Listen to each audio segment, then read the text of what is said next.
Hey everybody, Norm over here, and I once again have my buddy Frank Stallone. They let him out for the week. His nurse said he's okay. I'm not sure about that, but... Neither am I, actually.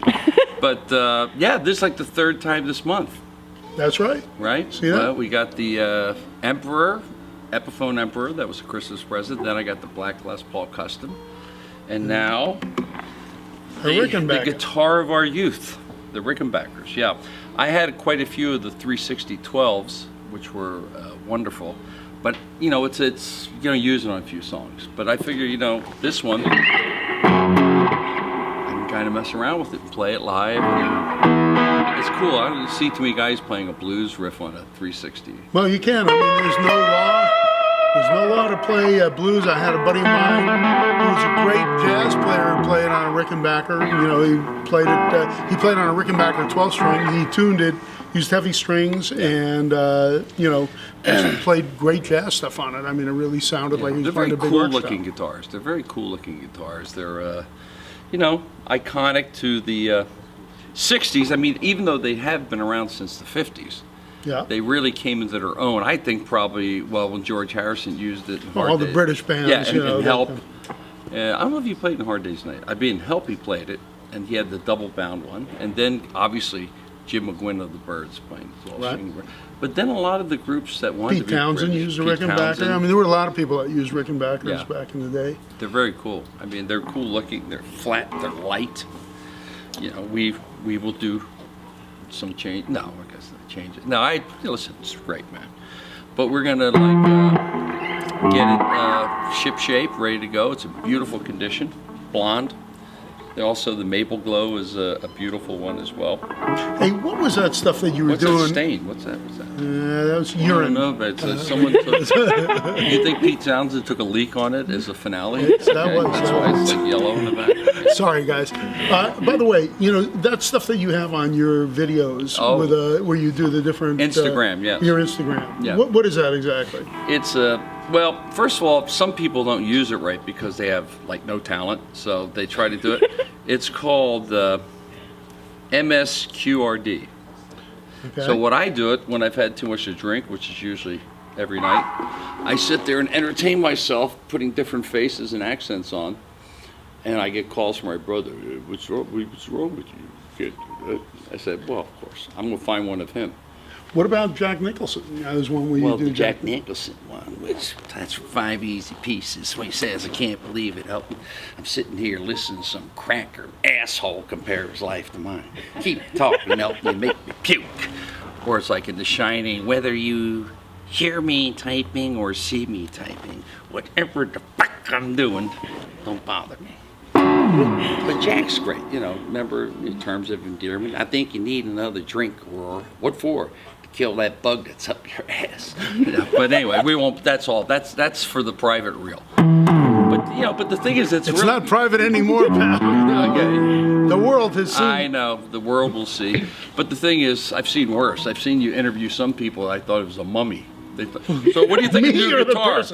Well, pretty bad. I said, okay, next, cut.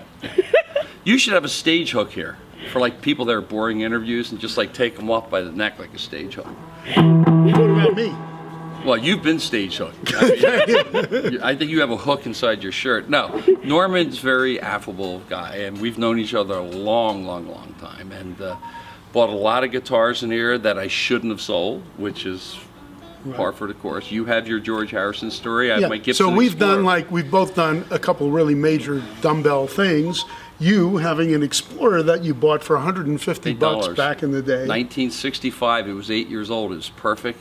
I traded it for a Rickenbacker because I thought they were made in Germany. I'd never find one again because I was watching Where the Action Is, realizing they were made, we're in Fullerton, California. Yeah. So I traded my Gibson Explorer and it sold for $600,000. So that's really a knucklehead move, but who knew? But then when I went to buy it back, they sawed the points off it and put a snakeskin pickguard, and I'm like, and these guys did way too much acid. Yeah, it looks pretty cool for sure, didn't I? I said, oh, God.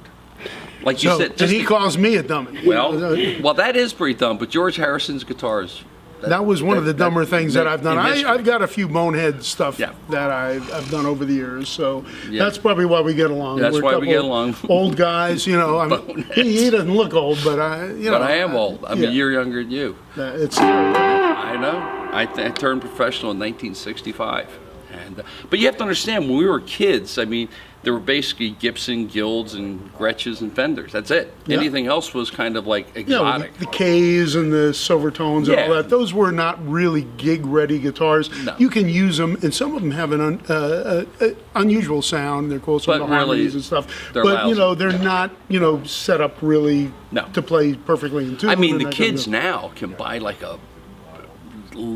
you have some of the lower priced guitars. They're great. I remember when I was a kid, if you had the Silvertone that had the amp in the case, you were happening. Yeah. I mean, you were pretty happening. But I remember I had a Silvertone amp. I think it had like 6 10s in it. You put the top in the back. Well, you went for the gusto. I went had for the the one with gusto. two 12s. That's all I could afford back then. Yeah, and but you had with what you played with. But it was a fun time. It was a great time. But you know, I think we overdo it. I mean, I've seen pedal boards that look like the size of this table.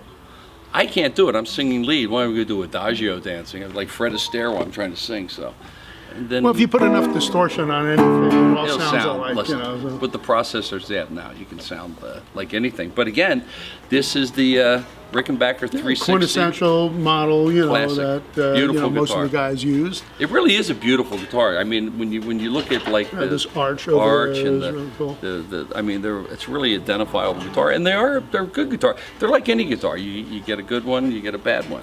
You know. Well, anyhow, it's always great to see Norman, you, Frank. thank you very much. Thank you for buying this guitar with the piss stain on it over Yes. here. I mean, we were wondering who would be dumb enough to buy this guitar. Thank you, Frank. You're my man. I'm going to do some DNA on this and see who took a leak on this guitar. If it's George Harrison, it's okay. All right. Joe's. No guarantees. No guarantees. All right. Thank Me you, and Frank Norm. Stallone over here. Rick rules.